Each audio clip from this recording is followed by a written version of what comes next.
படம் பார்த்துட்டு இந்த படத்துலேருந்து வெளியில் வர்றதுக்கு ரொம்ப நேரமாச்சு. நம்மளும் கொஞ்சமாவது இதுலேருந்து கொஞ்சம் கிராஸ் ஆகி வந்திருப்போம். எனக்கும் இந்த வாழ்க்கையில் கொஞ்சம் அனுபவம் இருக்குது. சினிமாவுக்கு வந்த புதுசில் நம்மளை கேட்குறதுக்கு ஆள் இல்லைங்கிறப்போ நம்ம இஷ்டத்துக்கு நம்ம என்ன மாதிரி சுதந்திரமாக இருப்போமோ அப்படி தான் இருந்திருப்போம். நிறைய பேருக்கு அதை கடந்து வராதவங்க நம்ம லைஃப்பில் கொஞ்சம் பேர் கண்டிப்பாக நம்ம இந்த ஃபீல்டில் வந்து அதை கடக்காதவங்க இருக்க மாட்டாங்க. என்னுடைய நண்பர்கள் சில பேர் வந்து கடக்க முடியாமல் நல்லதொரு வேலை செய்து அதை நடங்கிற பொழுதில் விழுந்துன்ற மாதிரி ரொம்பவே போய் சேர்ந்துட்டான். மிகப்பெரிய பேரறிவோடு எல்லாம் ஒரு சிலர் இருப்பான். இவனுக்கு இருக்கிற அறிவெல்லாம் நம்மளுக்கு இருக்கா? நம்மளாம் தெரியாமல் சினிமாவுக்கு வந்துட்டோம், உலக சினிமாலாம் பேசுகிறாங்களேன்னு சொல்லி நான் பார்த்து பிரமிச்ச பல பேர் வந்து சேரவே இல்லை. எனக்கு வந்து பெரிய ஒரு பார்த்து வந்து இவங்ககிட்டலாம் இவ்வளவு இருக்கேப்பா, பைசைக்கிள் டீல்ஸ்லேருந்து ஆரம்பித்து அக்ரோகோசாலேருந்து இப்படி பேசுகிறாங்களே அப்படி இருக்கும். எங்கேயோ நான் கும்பகோணம் போகிறப்போ எங்கேயோ ஒரு கடையில் அந்த மாதிரி நபர்களை ஒன்றுமே இல்லாமல் பார்க்கும்போது எனக்கு வந்து அவ்வளோ பெரிய சோகமாக இருக்கும். இந்த படத்துடைய ஒவ்வொரு முறையும் அவர் காதில் கதையை எங்கேயும் சொல்லிதாங்கன்னு சொல்கிறாருன்னு நினைக்கிறேன். டைரக்டர் என்ன சொன்னான்னு தெரியல. இருந்தாலுமே எனக்கு படம் பார்க்கும்போது பதட்டமாக இருந்துச்சு. எனக்கு வந்து என்னென்னா ஒரு சில முக்கியமான 3 இடம் இந்த படத்தில் வந்து அப்படி பதட்டமான ஒரு முக்கியமான இடங்கள் இருக்குது. எண்டு மட்டும் எப்படியாவது இவன் மீண்டு வந்துடக்கூடாதாங்கிற ஒரு பெரும் இயக்கம் எனக்கு இருந்துகிட்டே இருந்துச்சு. திரும்பி போய் இதுக்குள்ள விழுந்துடக்கூடாது, எப்படியாவது மீண்டுடணும், அந்த வெளிச்சம் அந்த சின்ன ஒரு அப்படி வெளிச்சம் மேலே பற்றக்கூடாதான்னு ஒரு பெரிய இயக்கம் இருந்துச்சு. இது வந்து இந்த அரசாங்கத்துக்கு போடுற இந்த படம் ஒரு மனு மாதிரி பார்க்குறேன் நான். அப்படி ஒரு படம் எல்லாருமே அமைஞ்சு வந்ததுன்னு ஒரு சில படங்களை சொல்லுவாங்கல்ல. கேமராமேன்லேருந்து ஆரம்பித்து மியூசிக் டைரக்டரு, ஆர்டிஸ்ட்டு, குரு சுந்தரம், அந்த ஹீரோயின் எல்லாருமே அவ்வளோ பர்ஃபெக்டாக அந்த படத்தில் பண்ணியிருக்காங்க. அதாவது ஒரு புலி எலியானா எப்படி இருக்கும் அது மாதிரி இருக்கு. வா நல்லா பண்ண. Thank you very much. Good evening everyone. நான் ஆக்சுவலாக லேட் ஆகல, அமௌண்ட் டைம். இந்த கூலிங் கிளாஸ் போடுறவங்கெல்லாம் ஒரு தனியாக ஒரு லிஸ்ட் வச்சு தம்பி ரஞ்சித் இல்லை அடுத்தது மிஸ்கின் அடுத்தது நான் அப்படின்னு கூப்பிட்டுருக்காங்க.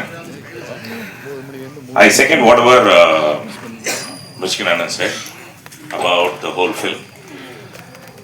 And I'm going to pick only a few points out of that and I'm going to speak to you guys on it. And this film is a very special film for me because the one which has made me what I am today in whole of India is Sarpeta as a daddy. And I'm very grateful and thankful to Paranjit for giving me that opportunity. Till the film was released, I never thought that film is going to be a hit and it's going to give me great names. But this film is not released yet, but I'm sure that it's going to give me good name and great satisfaction. I came running to be part of this and it's a beautiful film. And let me make it a little lighter. Enna Mishkin Anna vandonna sonnaanga நிறைய addiction இருக்கு அப்படின்னு சொல்லி பல விதமான addiction இருக்கு, different kinds of addiction. ஆனால் ஒரே ஒரு அடிக்ஷனுக்கு மட்டும்தான் போர்டு போடுவாங்க, மது நாட்டுக்கும் வீட்டுக்கும் கேடு அப்படின்னு. வேறு எந்த அடிக்ஷனுமே கிடையாது. It matters a lot and it gets into your heart, mind, soul, people, family and also the environment around you. I'm not saying or this film is also not preaching that don't drink. The film is giving you hope. That is more important. Life is all about hope and every religion or every person who is an motivation for you or people who like you, your mother is a great hope in your life. This film is exactly the same. This film is going to give you hope. ரெண்டு விஷயம் இருக்குங்க. குடிச்சிட்டு ஜாலியா இருக்கிறது ஒன்று, அதுல இருக்க சந்தோஷம் ஒன்று. குடிக்காம ஜாலியா இருக்கிறது ஒரு சந்தோஷம் ஒன்று. அந்த சந்தோஷத்தை நீங்க பார்க்கணும்னா இந்த படத்தை பாருங்க. நன்றி, வணக்கம், தேங்க்யூ. நான் வந்து ஒரு 20-30 வருஷத்துக்கு முன்னாடி தமிழ் அந்த உலக சினிமா புக்கெல்லாம் வாங்கி நிறைய படிப்பேன். எனக்கு படிக்கிற ஆர்வம்லாம் உண்டு. இந்த இடத்துல குடிக்கிற ஆர்வம் உண்டான்னு கேட்கக்கூடாது, படிக்கிற ஆர்வம் மட்டும்தான் உண்டு. அப்போ வந்து உலக சினிமா கதைகள்லாம் பார்க்கும்போதோ ஆஹா அப்படின்னு சொல்லி நாளை ஒரு 10-15 வருஷம் கழிச்சு நம்ம தமிழ் சினிமாவே வந்து உலக சினிமாவாக ஆக போகுது, அப்படிப்பட்ட படங்கள்லாம் எடுப்பாங்க அப்படின்னு ஒரு கனவோடு இருந்தேன். அந்த கனவுகளை நிறைவேற்றி இன்றைக்கி புரட்சி படங்கள்லாம் கொடுக்குற இயக்குனர்கள்லாம் வந்து அவங்க மத்தியில் நாமளும் வந்திருக்கிறோம் அப்படின்னு நினைக்கும் போது எனக்கு ரொம்ப ரொம்ப சந்தோஷமாக இருக்குது.